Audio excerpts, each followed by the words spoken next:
Everyone, आप लोगों का स्वागत है मेरे एक और वीडियो में। आज का जो टॉपिक होने वाला है वो होने वाला है परीक्षा में पूछे जाने वाला जीके का प्रैक्टिस सेट नंबर 8। चलिए वीडियो की शुरुआत करते हैं। चैनल पे नए हैं तो चैनल को सब्सक्राइब कर लेंगे आप सब और इस वीडियो को लाइक कर लेंगे। चलिए पहले प्रश्न से शुरुआत करते हैं हम सब। भारत के संविधान के अंतर्गत धन विधेयक को प्रस्तुत किया जाता है। आपके ऑप्शन है फर्स्ट नंबर लोकसभा में, दूसरा है राज्यसभा में, तीसरा है संसद के किसी भी सदन में और चौथा है राष्ट्रपति द्वारा निर्धारित सदन में। देखिए ये वाला जीके का अगर आपको पीडीएफ चाहिए तो टेलीग्राम चैनल का लिंक मैं डिस्क्रिप्शन में दे दिया हूं, जल्दी से ज्वाइन कर लेंगे आप सब।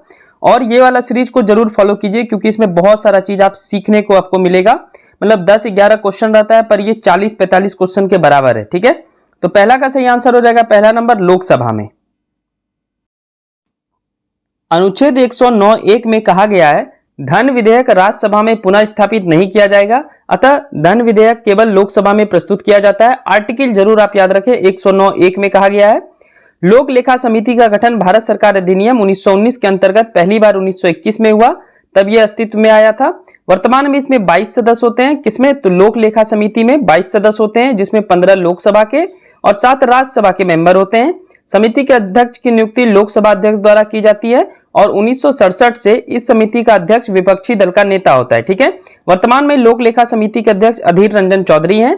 लोक लेखा समिति द्वारा अपनी रिपोर्ट लोकसभा अध्यक्ष को प्रस्तुत किया जाता है। ये देखिए, यही मैं आपको समझा रहा हूं कि एक प्रश्न के बदले में आप कितने प्रश्न सीख गए। यहाँ पे देखिए कितना पॉइंट में लिखा हूं, 1 2 3 4 5 6, यानी एक क्वेश्चन के बदले में आप 7 क्वेश्चन लगभग सीखे। ठीक है, तो ये इस प्रकार से अगर आप पढ़ेंगे डिटेल में, उससे रिलेटेड सारे फैक्ट्स को अगर आप जानेंगे तो आपका एग्जाम निकलने का जो चांसेस है वो काफी हद तक बढ़ जाएगा। बढ़ते हैं अगले प्रश्न की ओर।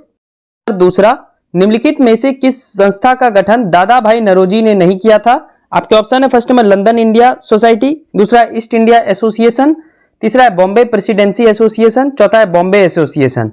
तो दूसरा का सही आंसर हो जाएगा आपका तीसरा नंबर बॉम्बे प्रेसिडेंसी एसोसिएशन। चलिए चारों के संस्थापक जानते हैं हम सब।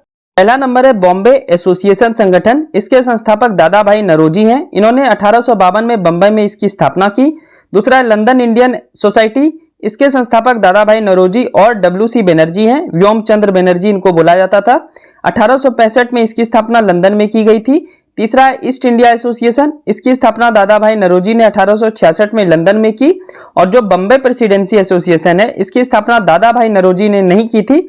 इसकी स्थापना बदरुद्दीन तैयब जी, KT तेलंग और फिरोज शाह मेहता द्वारा किया गया था और इसकी स्थापना जो है 1885 में हुई थी। चलिए तीसरा क्वेश्चन देखते हैं अब हम सब। बिहार में निम्नलिखित में से किस आंदोलन के दौरान छात्रों द्वारा स्वराज ट्रेन का संचालन किया गया था? आपके ऑप्शन है फर्स्ट नंबर स्वदेशी आंदोलन, दूसरा है सविनय अवज्ञा आंदोलन, तीसरा है भारत छोड़ो आंदोलन और चौथा है होम रूल लीग आंदोलन। तो तीसरा का सही आंसर हो जाएगा तीसरा नंबर भारत छोड़ो आंदोलन। आइए थोड़ा भारत छोड़ो आंदोलन का संक्षिप्त विवरण हम सब लेते हैं। तो भारत छोड़ो आंदोलन तो 1942 में हुआ था। 14 जुलाई 1942 को अब्दुल कलाम आजाद की अध्यक्षता में वर्धा में कांग्रेस कार्य समिति की बैठक में भारत छोड़ो आंदोलन का प्रस्ताव पारित हुआ।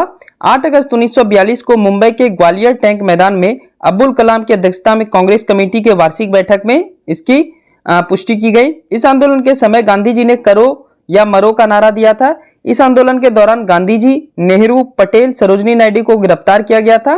गांधी जी को कस्तूरबा गांधी और सरोजनी नायडू के साथ आगा खां पैलेस में रखा गया था। राम मनोहर लोहिया, अच्युत पटवर्धन, अरुणा आसफ अली और जयप्रकाश नारायण इस आंदोलन के दौरान हजारीबाग जेल में फरार होने में सफल हुए थे। तो इसमें से जो है जयप्रकाश नारायण जो है ये हजारीबाग जेल से भागने में सफल हुए थे। ठीक है, और अगले कुछ क्वेश्चन में भारत छोड़ो आंदोलन से रिलेटेड और भी जो भी फैक्ट्स बचेंगे उसको हम सब कर लेंगे। ये सारा फैक्ट्स याद रहना चाहिए। चलिए नेक्स्ट क्वेश्चन देखते हैं, क्वेश्चन नंबर 4। भारत छोड़ो आंदोलन प्रस्ताव का प्रारूप किसने बनाया था? आपके ऑप्शन है फर्स्ट नंबर मौलाना अब्दुल कलाम आजाद, दूसरा है महात्मा गांधी, तीसरा है जवाहरलाल नेहरू और चौथा है सरदार वल्लभ भाई पटेल। तो चौथा का सही आंसर हो जाएगा आपका पहला नंबर मौलाना अब्दुल कलाम आजाद। चलिए भारत छोड़ो आंदोलन के बचे हुए फैक्ट्स को कर ही लेते हैं हम सब। उषा मेहता ने 14 अगस्त 1942 को सर्वप्रथम बंबई से रेडियो प्रसारण का कार्य किया था। तो यह भारत छोड़ो आंदोलन के दौरान हुआ था। इस आंदोलन के दौरान गांधी जी के साथ अमेरिकी पत्रकार लुई फिशर भी थे। 23 मार्च 1943 को मुस्लिम लीग ने पाकिस्तान दिवस मनाने का निश्चय किया। तमलुक जातीय सरकार की स्थापना बंगाल के मिदनापुर जिले के तमलुक नामक स्थान पर हुई थी। बलिया में चीतू पांडे ने समांतर सरकार की स्थापना की। वहीं सतारा महाराष्ट्र में वाईवी चौहान और नाना पाटिल ने समांतर सरकार की स्थापना की। यानी ये जितने भी सरकार हैं ये भारत छोड़ो आंदोलन के दौरान स्थापित किए गए थे। ये सारा फैक्ट्स जो है वो एग्जाम में बार बार पूछा जाता है। चलिए नेक्स्ट क्वेश्चन देखते हैं। क्वेश्चन नंबर 5वां, पीली क्रांति किस फसल के उत्पादन से संबंधित है? आपके ऑप्शन है फर्स्ट नंबर तिलहन उत्पादन, दूसरा है मत्स्य उत्पादन, तीसरा है दुग्ध उत्पादन और चौथा है स्वर्ण उत्पादन। तो 5 का सही आंसर हो जाएगा पहला नंबर तिलहन उत्पादन। आइए सारा क्रांति हम सब एक झलक में देख लें। पीली क्रांति के जनक शशांक पांडे हैं। नीली क्रांति मत्स्य उत्पादन यानी मछली उत्पादन से संबंधित है। मछली उत्पादन को पीसी कल्चर भी बोलते हैं, ठीक है। स्वर्ण क्रांति फल, शहद और बागवानी से है और शहद उत्पादन को एपी कल्चर भी बोलते हैं। श्वेत क्रांति दूध उत्पादन से संबंधित है। गुलाबी क्रांति झींगा उत्पादन से संबंधित है। भूरी क्रांति गैर परंपरागत ऊर्जा से संबंधित है। गोल क्रांति आलू से संबंधित है, आलू उत्पादन से। ग्रे क्रांति उर्वरक से संबंधित है।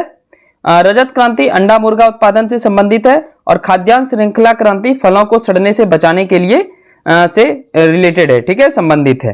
तो आई होप कि इतना सारा जो क्रांति है आप एक बार याद कर लें, तो क्रांति से अगर क्वेश्चन आएगा तो आप बना लेंगे।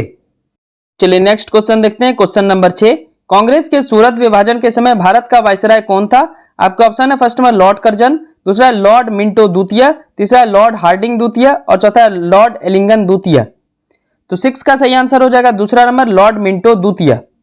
आइए जानते हैं लॉर्ड मिंटो द्वितीय के कार्यकाल के दौरान क्या क्या हुआ था। तो 1907 ईस्वी में कांग्रेस की सूरत अधिवेशन में नरम दल और एवं गरम दल के रूप में कांग्रेस का विभाजन हुआ था।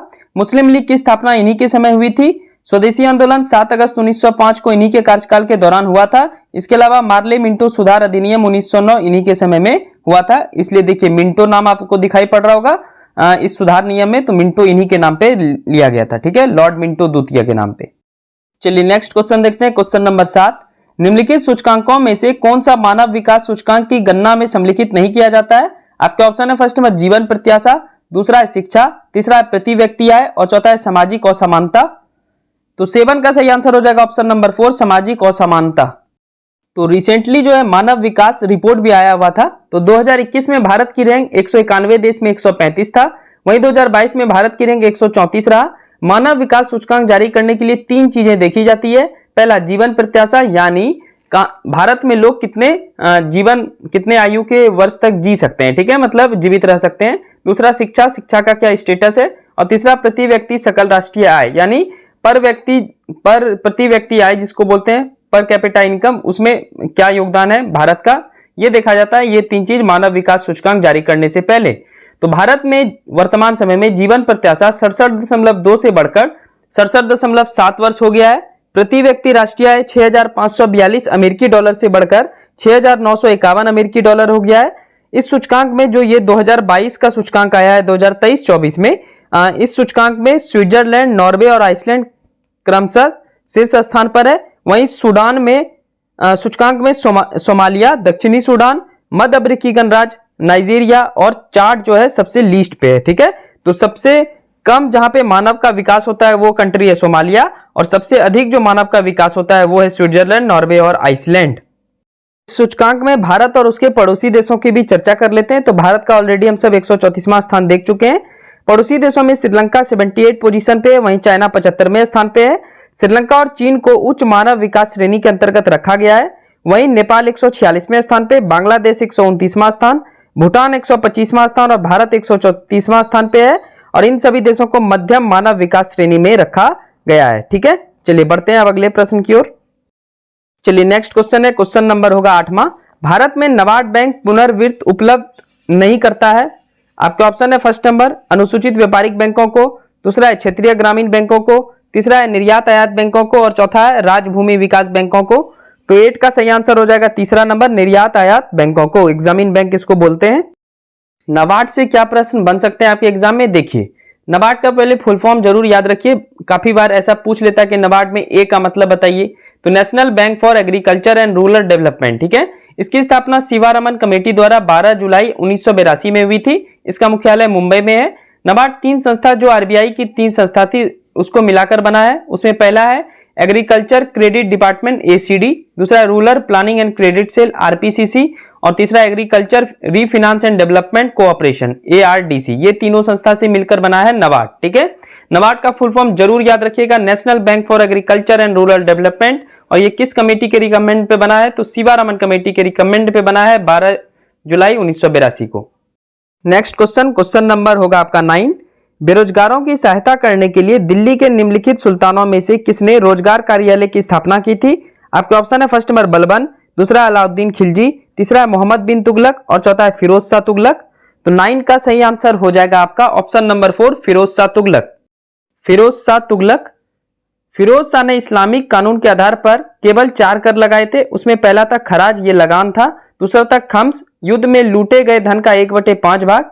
तीसरा था जजिया, ये हिंदुओं पर धार्मिक कर लगा हुआ था। चौथा था जकात, ये आय का 2.5% जो मुसलमान से लिया जाता था और उन्हीं के हित पर व्यय किया जाता। तो ये 4 प्रकार का टैक्सेस सिस्टम फिरोज शाह तुगलक द्वारा लगाया गया था। इसके अलावा फिरोज शाह ने हब्र ए सब्र नामक सिंचाई कर भी लिया था, जो उपज का 1/10 भाग होता था। इसके अलावा इन्होंने तकावी ऋण माफ कर दिया और सस गनी नामक सिक्का चलाया था। ठीक है, तो फिरोज शाह तुगलक से ये 4-5 बात जरूर आप याद रखिए, एग्जाम में बार बार इसी प्रकार के प्रश्न आपको देखने को मिलेंगे। चलिए नेक्स्ट क्वेश्चन देखते हैं। क्वेश्चन नंबर होगा आपका 10वां। अटल इनोवेशन मिशन किसके अधीन स्थापित किया गया है? आपके ऑप्शन है फर्स्ट नंबर विज्ञान एवं प्रौद्योगिकी विभाग, दूसरा है श्रम एवं रोजगार मंत्रालय, तीसरा है नीति आयोग और चौथा है कौशल विकास एवं उद्यमिता मंत्रालय। तो 10 का सही आंसर हो जाएगा आपका तीसरा नंबर नीति आयोग। आइए नीति आयोग के बारे में समझते हैं। अटल इनोवेशन मिशन बजट 2015 में इसकी घोषणा की गई थी। इसका उद्देश्य देश भर में स्कूलों, विश्वविद्यालयों, अनुसंधान संस्था एवं MSME क्षेत्र में नवाचार उद्यमिता को बढ़ावा देना है। नीति आयोग की स्थापना 1 जनवरी 2015 में की गई थी। राष्ट्रीय भारत परिवर्तन संस्था नीति आयोग यह संस्था जो है योजना आयोग के स्थान पर आया था।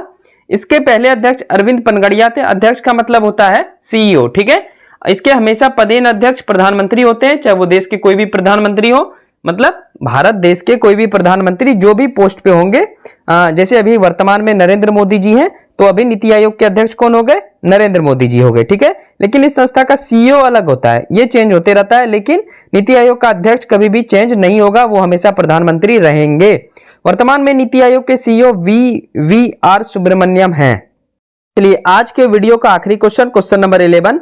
लाली वन्य जीव अभ्यारण्य किस राज्य में स्थित है? आपके ऑप्शन है फर्स्ट नंबर अरुणाचल प्रदेश, दूसरा है सिक्किम, तीसरा है मध्य प्रदेश और चौथा है केरल। तो 11 का सही आंसर हो जाएगा पहला नंबर अरुणाचल प्रदेश। आइए अरुणाचल प्रदेश के हर एक वन्य जीव अभ्यारण्य को समझते हैं हम सब। पहले अरुणाचल प्रदेश का हाथी रिजर्व देखते हैं। ठीक है, तो अरुणाचल प्रदेश एलिफेंट रिजर्व, कामेंग और दक्षिण अरुणाचल है, नाम बिल्कुल याद रहना चाहिए। अरुणाचल प्रदेश नेशनल पार्क, यहाँ पे 2 नेशनल पार्क है, मौलिंग और नामदफा। अरुणाचल प्रदेश टाइगर रिजर्व, इसमें 3 टाइगर रिजर्व हैं, पक्के, नामदफा और कमलांग, याद रखेंगे बिल्कुल।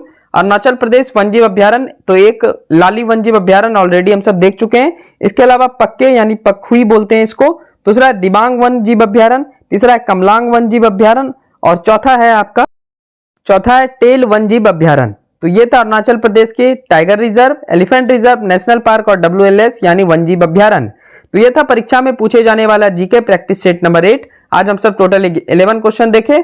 इसी तरह से हम सब डेली करेंगे, लगभग 10 से 15 के बीच में आपका क्वेश्चन रहेगा। आपको इतना क्वेश्चन करना है और डेली याद करना है। ठीक है, आप करके देखिए 30 से 35 सेट तक। अगर आपके एग्जाम में क्वेश्चन नहीं दिखे तो चैनल को आराम से अनसब्सक्राइब कर दीजिएगा और फिर आप अपना आगे बढ़ सकते हैं। ठीक है, चलिए मिलते हैं नेक्स्ट वीडियो में। PDF के लिए मैं ऑलरेडी शुरुआत में बता चुका हूं। मिलते हैं नेक्स्ट वीडियो में, सब्सक्राइब जरूर कर लीजिएगा चैनल का। Thank you so much.